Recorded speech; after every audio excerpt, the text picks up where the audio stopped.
Hey, hello people. Welcome. இப்போ வாங்க போவோம்மா.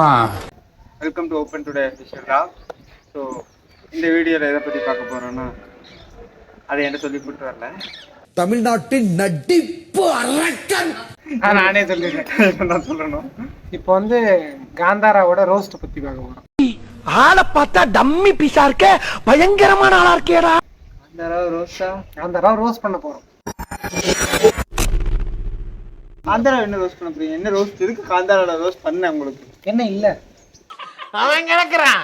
இது நல்லா இருக்கு. அப்படியே போடு, அப்படியே வா, அப்படியே வா, எக்கிக்கிட்டே வா. ஸ்டார்டிங்லேயே வருவோம். சரி, என்ன சொல்கிறாங்க? என்ன சொல்றாங்க? கடவுள் ஒரே ஒரு ஊரை மட்டும் காப்பாற்றுதான். அப்போ கடவுள் இருக்காரா இல்லையா? கடவுள் எல்லாத்துக்கும் போதுமா இல்லையா? கண்டிப்பா எல்லாருக்கும் போதுதான். அப்புறம் என்ன ஒரு ஊருக்கு மட்டும் போதும்? அது வந்து அந்த காலத்தோட ஐதீகம். அந்த காலத்துல எல்லை சாமின்னு ஒரு விஷயம் இருந்திருக்கு. அந்த எல்லைக்கான சாமியா தான் அவங்க இருப்பாங்களே தாண்டி எல்லா எல்லைக்குமான சாமியா அவங்க இருக்க மாட்டாங்கிறதா கடவுள்.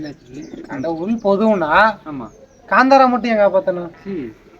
அதாவது தன்னோட மக்களை காப்பாத்துறதுக்கு தான் அது முயற்சி பண்ணுவே தவிர மற்றவங்களை காப்பாற்ற கடவுள் முயற்சி பண்ணாது. அப்படியா? கண்டிப்பா.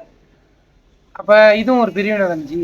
அதாவது ராஜான்ற உயர்ந்த ஒருத்தரா, காந்தார மக்கள்ன்ற தாழ்ந்த மக்களும், அதுக்கும் கீழே கருப்பின மக்கள் சொன்னீங்களா? கருப்பின மக்கள் தான். அவங்க வந்து காந்தாராவுக்கும் கீழேயா? அப்ப இதுவும் இதானே பிரிவினை தானே, ஜாதி வேறுபாடு தானே? இல்ல சரி, அதையும் விடுங்க. சரி, அவ்வளோ கூட்டமான மக்கள் இருக்கு. நம்ம இப்ப சொல்றீங்க உங்களுக்கு யாரை பிடிக்கும்? தமிழ்நாட்டின் நடிப்பு அரக்கன். அது சொல்லக்கூடாது. சரி, விட்டுக்காது. இங்க என்ன நடக்குது? நீ தான் நடக்கிற. இல்ல, இப்ப அதுல மட்டும் நீங்க கலாய்க்கிறீங்க. நீங்க வழி வழியா இருந்துட்டு போயிருவீங்க ராஜாக்கள் மாதிரி. உங்க அப்பா, தம்பி, அப்பா மயன், அவனோட மயன். கண்டிப்பா கண்டிப்பா. இப்ப கடவுளும் அப்படித்தான் பாக்குமா பிரிவினை? இல்ல, எனக்கு புரியல. கடவுளும் அதே மாதிரி தான் பார்ப்போம். ஏன்னா காந்தார படத்துல அது சொல்லிருக்கேன்னா அவங்க அப்பா இருப்பாராம், அதுக்கடுத்து அவங்க மயனை நிக்க வைப்பாங்களாம். ஆனா அவங்க மயன் இருக்க மாட்டாராம், அவரோட பெரியமா மயன் இருப்பாராம். பெரியமா மயனை கொண்டோடனே மயன் வந்துருவாராம். பூர்வகுடியிலும் அப்படித்தான், அவங்க அப்பா இருப்பாராம். அதுக்கடுத்து காந்தாராவோட ஹீரோ ரிஷப் செட்டி இருப்பாராம். அதுக்கடுத்து அவன் மயன் வருவாரு. இதுமே அதே தானே இருக்கு. கண்டிப்பா. அதாவது இப்பெல்லாம் கருத்து கேட்டீங்கன்னா அந்த டேரக்டரா யோசிக்கணும் எனக்கு தெரிஞ்சு எடுத்ததுக்கு. பட் யோசிச்சுதான் இல்ல, கரெக்டா தானே கேக்குறேன். கரெக்டா அதை கேக்குறீங்க. பட் இந்த மாதிரி ஒரு பிரிவினை இருக்குல்ல? கண்டிப்பா பிரிவினை இருக்குதான். பட் அப்புறம் இது மட்டும் என்ன படம்? இல்ல, பிரிவினைகளை தாண்டி ஏத்துக்காத காரணம் என்னோட மனசுக்கு இதுனா ருக்மணி வசந்த் செத்துட்டாங்கன்னு.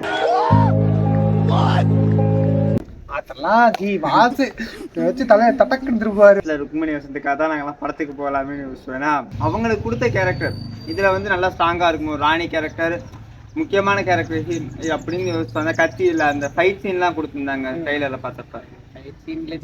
அது ஒரு கிரிஞ்சு பாட்டு. ஆள் தெரியல போட்டுருக்கு. நாங்கெல்லாம் சிங்கத்தோட உண்ணாக்க வெட்டுக்குன்னு பிடிங்க திங்கிறீங்கடா. அதுல வந்து இதை சேர்த்து வச்சிருக்கானுங்க, அவ்வளவுதான். சரி, இல்ல அதான் ட்ரெய்லர் பார்த்தப்ப அந்த ஃபைட் சீன்லாம் பார்த்துட்டு சரி இப்போ முக்கியமான கேரக்டர் அப்படின்னு நினைச்சு உள்ள போனா அது ஒரு மாதிரி ஹார்ட் பிரேக்கிங் மூமெண்ட் தான் எனக்கு. இல்ல, படத்துக்கு வேற ஒண்ணுமே இல்லை ஜி. படம் நல்லா இருக்கு நல்லா இல்லைன்றதை தாண்டி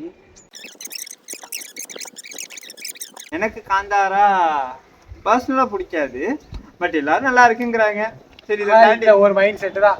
இல்ல, ஒரே மைண்ட் செட் தான். பார்த்திபன் கவுண்டர், பார்த்திபன் வடிவில் இது நல்லா இருக்கு அப்படிங்கிற ஒரு அந்த டெம்ப்ளேட் தான், வேற எதுவுமே கிடையாது. காந்தாரா அவன் கிடக்குறான். இது நல்லா இருக்கு தான். ஒருத்தர் நல்லா இருக்குன்ட்டானா நம்ம போய் பாக்குறோமா, நமக்கு நல்லா இருக்கு. அதையும் தாண்டி நல்ல படத்துக்கு சப்போர்ட் பண்ணணும். அவன் கிடக்குறான்.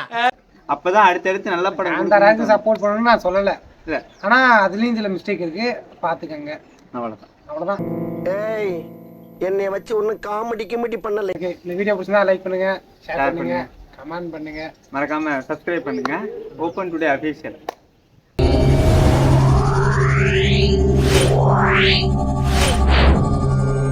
Yeah.